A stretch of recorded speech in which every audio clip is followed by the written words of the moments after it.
Holy Spirit, come, fill us.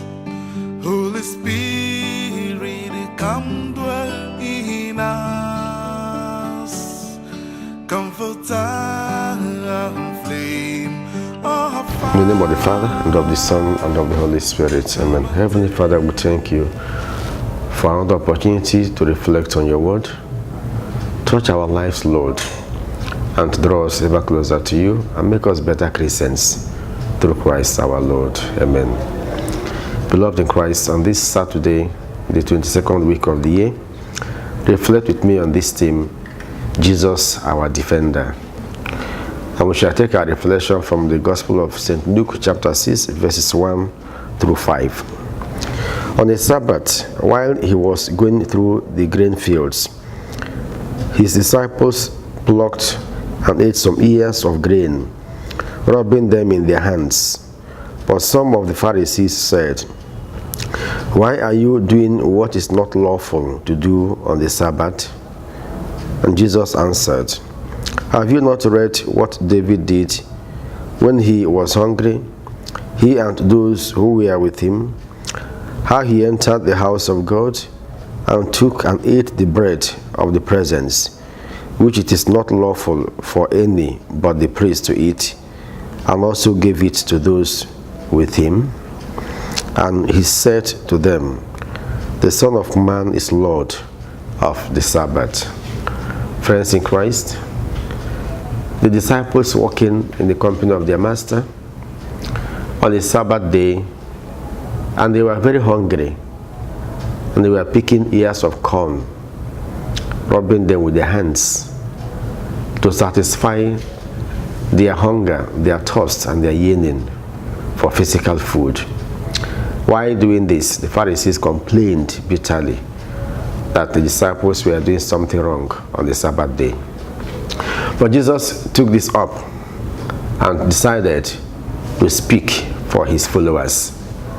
Jesus defended his disciples against the attack of the Pharisees. The disciples had nothing to say, but their master had a lot to say on their behalf and for them in defense of this attack of the Pharisees. Dear friends in Christ, as we reflect on this passage, think about your relationship with Jesus. That the disciples were walking in the company of their master. When they had a problem with the authorities, their master spoke for them. Their master proved himself as the defender of the defenseless, as the voice of the voiceless, the voice of the oppressed. That's what Jesus is to us. If we, like the disciples, decide to walk in the company of Jesus, if we decide to walk with Jesus in our lives, in our earthly sojourn, in our family journeys, if you decide to walk with Jesus, then Jesus will stand by you. Should you encounter difficulties while following him? Should you encounter difficulties while walking with Jesus? Should you encounter challenges in the company of Jesus? Jesus will speak for you. Jesus will defend you against the authorities, against injustice, against oppression, against intimidation. Jesus will defend you if you decide to walk with Jesus himself. And so, my dear brothers and sisters, as we reflect on this, think about your life. Think about your relationship with Jesus. The important thing we should be able to achieve as Christians is friendship with Jesus. Finding ourselves in the presence of the Master. Because when you secure your place in his presence, then you can be rest assured that surely the Master will stand by you no matter the challenge you face in life. And so let us pray that the Master will never forsake us as we struggle every day to be by his side, as we strive every day to stand and to walk with the Master, walking with Jesus. Because when we walk with the Lord in the light of his word, he will surely stand by us.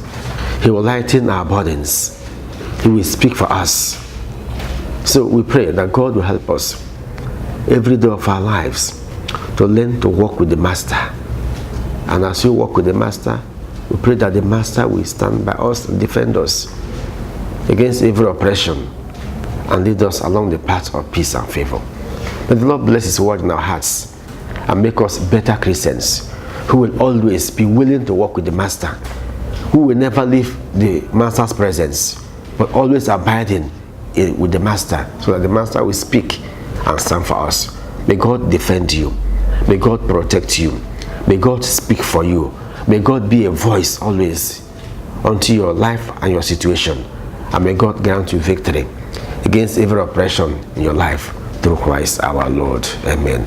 May Almighty God bless you, the Father and the Son and the Holy Spirit. Amen.